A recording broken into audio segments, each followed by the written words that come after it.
Karena strategi Bank Jatim menghadapi tantangan dan juga perubahan di tahun 2021, kami akan mengulasnya secara langsung bersama dengan Busrul Iman, Direktur Utama Bank Jatim. Selamat siang, Assalamualaikum Pak Busrul. Selamat siang, Waalaikumsalam warahmatullahi wabarakatuh. Ya, Pak Busrul, kalau kita lihat tahun 2020 ini menjadi tahun yang penuh tantangan karena pandemi COVID-19. Namun dari sisi intermediasi, Bank Jatim juga masih mencatatkan pertumbuhan di atas industri perbankan. Dana pihak ketiga Bank Jatim juga tumbuh 13% dan juga 107% dari target sebenarnya. Seperti apa yang Anda lihat dalam penghimpunan dana pihak ketiga di tahun 2020 ini? Baik, terima kasih untuk peningkatan dana pihak ketiga di tahun 2020. Alhamdulillah kami sampaikan terima kasih kepada seluruh nasabah dan stakeholder yang telah memberikan kepercayaannya kepada Bank Jatim. Dan hal ini tentu saja meningkatkan market share dana pihak ketiga Bank Jatim di wilayah Jawa Timur yang sebelumnya adalah sebesar 10,29%, lebih baik meningkat dibandingkan sebelumnya menjadi 10,73%. Ada dua hal yang saya lihat di pertumbuhan dana pihak ketiga di tahun 2020. Yang pertama adalah ini tentu saja bentuk kepercayaan masyarakat pada kami dan kami harus senantiasa meningkatkan layanan kami kepada para nasabah dan masyarakat pada umumnya, tentu yang bersifat lebih mudah, lebih cepat, dan lebih nyaman serta tetap secure. Yang kedua, memang pertumbuhan di dana pihak ketiga di tahun lalu itu memang kalau kita pilah-pilah, dana pihak ketiga itu kita miliki ada dua unsur. Satu milik government, dalam hal ini adalah daerah-daerah, provinsi dan daerah. Yang kedua adalah publik. Untuk porsi dana pihak Pemda itu sekitar 30% dan sisanya milik publik. Artinya bahwa dana pihak ketiga ini tentu tumbuh lebih diutamakan atau di sektor yang korporasi, artinya di Pemda maupun di perusahaan-perusahaan, institusi, baik itu instansi vertikal maupun perusahaan swasta nasional. Sementara untuk yang publik atau yang retail juga mengalami pertumbuhan, tapi memang pertumbuhannya tidak setinggi yang dimiliki oleh pihak institusi. Demikian, Mas. Ya, kalau kita lihat strategi apa sebenarnya Pak yang disiapkan oleh Anda juga dalam penghimpunan dana di tahun 2021 ini? Kita tahu tahun di kuartal pertama 2021 di DPK Bank Jatim sudah tumbuh signifikan hingga 31%. Iya, baik. Ini hal yang bagus bagi kami melangkah di tahun ini. Yang pertama tentu satu, kami harus memperkuat core bisnis kami, khususnya di dana pihak ketiga, yaitu dana-dana dari pemerintah ini. Lebih-lebih di awal triwulan 1 ini sudah mulai turun anggaran-anggaran untuk pelaksanaan proyek-proyek dan pengeluaran pemerintah di tahun 2021. Ini harus kami maintain dengan baik karena ini captive market kami dan tentu saja porsinya harus kami tingkatkan. Yang kedua, kami meningkatkan dana publik. Dalam hal ini retail, baik itu di sisi akuisisinya, di sisi retensinya, termasuk loyalty-nya. Dengan demikian, maka untuk lebih masif lagi, kami harus meningkatkan transaksi by digitalnya. Karena dengan peningkatan jumlah transaksi by digital, maka selain menambah fee-based income, ini juga akan menambah secara masif dana pihak ketiga kami. Dengan demikian, Mas. Ya, Pak Busrul, langkah apa sih yang disiapkan oleh perusahaan untuk menjaga biaya dana agar lebih efisien serta meningkatkan kasa? Inovasi seperti apa yang akan dikembangkan? Iya, bagaimanapun dengan dana pihak ketiga yang tinggi ini, kami harus kelola dengan efisien ya, agar benar-benar meningkatkan lending rate kami memiliki daya saing dibandingkan industri. Untuk itu maka ada beberapa strategi kami. Yang pertama adalah kami harus evaluasi pricing policy kami, di mana kami harus hitung mana yang berdana mahal harus kami nego kembali. Mengingat bahwa yang pertama ini adalah kita ketahui bersama Bank Indonesia sudah menurunkan suku bunga dasar kredit. Mau tidak mau ini akan berpengaruh pada suku bunga di simpanan. Kemudian yang kedua, kami akan meningkatkan, memperbaiki komposisi dana pihak ketiga kami. Selama ini kasa kami sekitar 60,14%. Ini yang harus kami tingkatkan lebih kepada dana murah. Dengan demikian maka peningkatan kasa akan menjadi lebih efisien, lebih kompetitif untuk penyaluran kredit ke depannya. Dan yang ketiga tentu adalah kami akan meningkatkan dana pihak ketiga lebih efisien dengan pola linkage. Jadi kami juga kerjasama dengan beberapa stakeholder. Kami menyadari bahwa jaringan Bank Jatim tidaklah sebanyak jaringan bank-bank himbara ya, sehingga kami menggandeng stakeholder, diantaranya kami memperluas jangkauan laku pandai, kami memperluas juga kerjasama dengan BPR dan lain sebagainya. Dengan adanya network yang sifatnya linkage ini, itu akan meningkatkan dana pihak ketiga kami. Juga termasuk di dalamnya adalah kami kerjasama dengan beberapa fintech. Dan yang lain adalah kita ke depan meningkatkan dana pihak ketiga tidak sekedar hanya bersaing di sisi rate ya. Kami juga memperbaiki layanan kami yang di luar rate, dengan demikian maka ini menambah daya tarik bagi nasabah kami. Demikian Mas. Ya, di sisi lain sebenarnya kalau kita lihat penyaluran kredit BJTM ini tumbuh 8,16%. Ini tumbuhnya itu di atas industri atau di atas rata-rata industri di tahun 2020. Seperti apa Anda melihat penyaluran kredit dari BJTM di tahun 2020, Pak? Baik, alhamdulillah pada tahun lalu kredit kami juga tumbuh ya. Semua relatif tumbuh baik di sisi investasi, kemudian di sisi modal kerja maupun konsumtif. Pada tahun lalu memang kami melihat bahwa karena kami BPT memiliki karakteristik khusus portofolionya lebih bertumpu kepada konsumtif, maka kami melihat bahwa rasanya penyaluran kredit kami di tahun lalu relatif tidak ada kendala di sisi penyalurannya, mengingat dominasinya ada di konsumtif, gaji pegawai, payroll base. Dan ini kecil dampaknya terhadap COVID. Makanya kami berani melangkah untuk meningkatkan outstanding ini.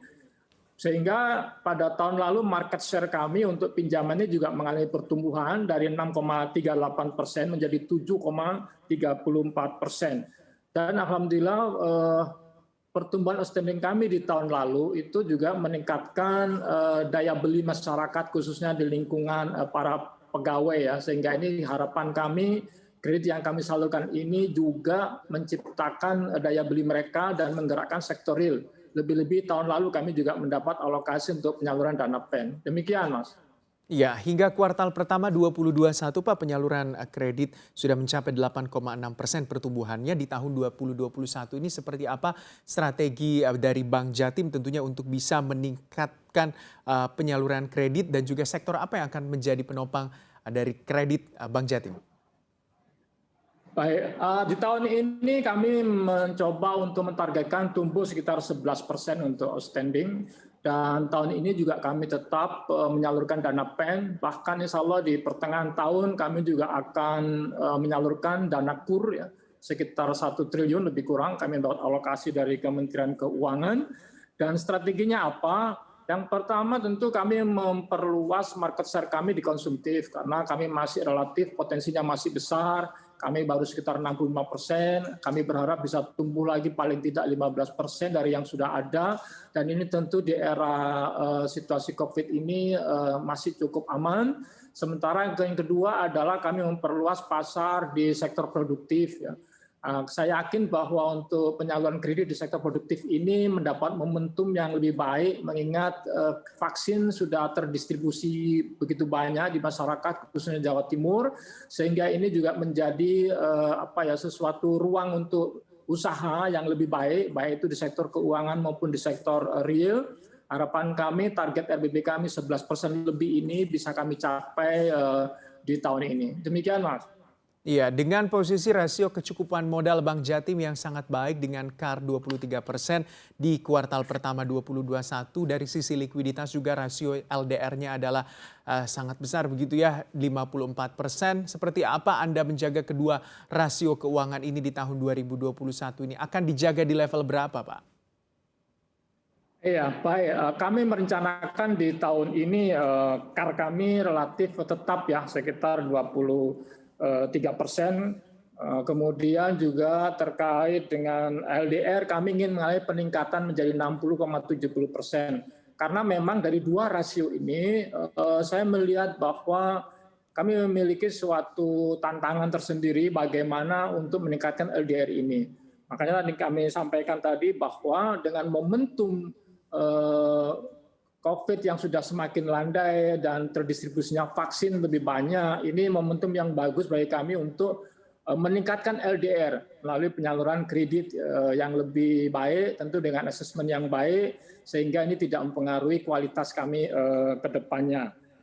Demikian, Mas. Ya, Pak Busrul, laba Bank Jatim kan juga berhasil tumbuh 14% untuk tahun 2021 ini juga. Seperti apa sebenarnya strategi Anda untuk meningkatkan laba dan untuk meningkatkan fee based income, strategi apa yang akan dilakukan oleh Bank Jatim? Karena kalau kita melihat per kuartal pertama 2021 ini labanya sudah tumbuh 8,17%, Pak. Iya, baik. Terkait dengan laba tentu kita bicara dua unsur, yaitu masalah pendapatan dan biaya.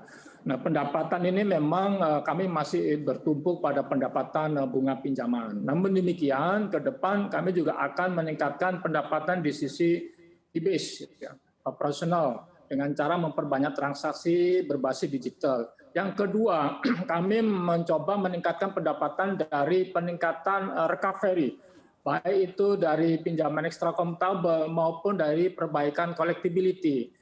Dengan demikian maka itu menjadi salah satu alternatif pemasukan atau pendapatan di sisi pinjaman. Kemudian yang kedua, sisi biaya, kami tentu perlu untuk melakukan suatu efisiensi, ya, dengan menekan BOPO, termasuk berupaya untuk mengerahkan dana dengan cost of fund yang relatif rendah. Dengan demikian maka dari sisi pendapatan kita punya beberapa alternatif pemasukan, di sisi lain kita juga perlu efisiensi, diharapkan laba pada tahun ini juga bisa lebih baik dan tumbuh lebih tinggi dibandingkan dengan tahun-tahun sebelumnya. Demikian. Iya, Pak Busrul, terkait dengan penyaluran dana PEN saat ini seperti apa realisasinya dan sektor apa saja yang akan menjadi prioritasnya, Pak? Baik, pada tahun lalu kami mendapat dana alokasi PEN sebanyak 2 triliun dan mampu kami leverage menjadi 6,9 triliun. Dan tahun ini kami juga mendapat alokasi 2 triliun lagi, sampai dengan posisi terakhir penyaluran dana PEN yang 2 triliun ini sudah mencapai 876 miliar atau sebesar 36,48% dari yang diharapkan, dan PEN pada tahun ini diharapkan leverage 1,2 kali. Adapun untuk sektor-sektor yang kami sasar adalah bertumpu kepada sektor rumah tangga, kemudian perdagangan besar dan eceran, sektor pertanian, dan sektor konstruksi. Demikian, Mas. Iya. Pak, untuk realisasi program restrukturisasi hingga kuartal pertama 2021 seperti apa, Pak? Alhamdulillah restrukturisasi kami sampai terakhir sebanyak 1,8 triliun. Artinya tidak banyak, ya, tidak lebih dari 5% dari total portofolio kredit. Dan penyalurannya lebih kepada sektor konstruksi, perdagangan besar, rumah tangga, industri pengolahan, dan akomodasi makan minum. Alhamdulillah debitur-debitur yang kami restruct ini menunjukkan suatu perkembangan yang lebih baik, dan insya Allah ini kami monitor dan syukur-syukur bisa menjadi terjaga dengan baik ke depannya, lancar kembali. Bahkan OJK sudah memberikan suatu kebijakan bahwa nasabah yang sudah mengalami restrukturisasi itu masih dimungkinkan untuk diberikan fasilitas tambahan. Demikian. Ya, Pak, untuk di 2021 ini seperti apa inovasi digital yang disiapkan oleh Bank Jatim, Pak? Digitalisasi sektor perbankan saya kira ini suatu hal yang mau tidak mau harus dilakukan, ya, dengan adanya COVID ini, adanya distancing ini, baik social distancing, physical distancing, ada keterbatasan arus barang, arus orang, arus jasa. Mau nggak mau digital harus bisa mengisi kekosongan itu dengan produk-produknya. Hal ini juga dilakukan oleh Bank Jatim. Bank Jatim terus-menerus meningkatkan transaksi by digitalnya. Yang pertama adalah bagaimana terhadap fitur-fitur digital yang sudah ada kami optimalkan. Yang kedua adalah bagaimana untuk kedepannya, yaitu menambah fitur-fitur dan memperkuat struktur IT kami. Di antaranya pada tahun ini kita akan melakukan upgrade, ya, core banking system kami dengan kapasitas yang lebih baik, dengan kecepatan yang lebih baik, sehingga ini memberikan kenyamanan dan kenyamanan dan kemudahan bagi nasabah kami.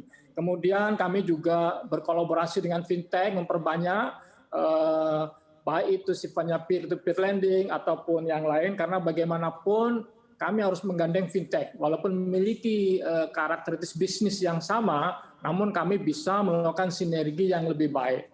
Kemudian juga bagaimana kami juga memperkuat IT security kami. Bagaimanapun kami harus memastikan bahwa nasabah kami yang bertransaksi by digital harus kami jamin keamanannya, kemudahannya. Dengan demikian maka nasabah tetap menjadi nasabah utama kami. Demikian Mas terkait dengan bagaimana inovasi digital kami ke depannya. Oke, baik. Terima kasih untuk waktunya di pagi hari ini Bapak Busrul Iman, Direktur Utama Bank Jatim. Semoga Bank Jatim sukses selalu dan juga Pak Busrul sehat selalu.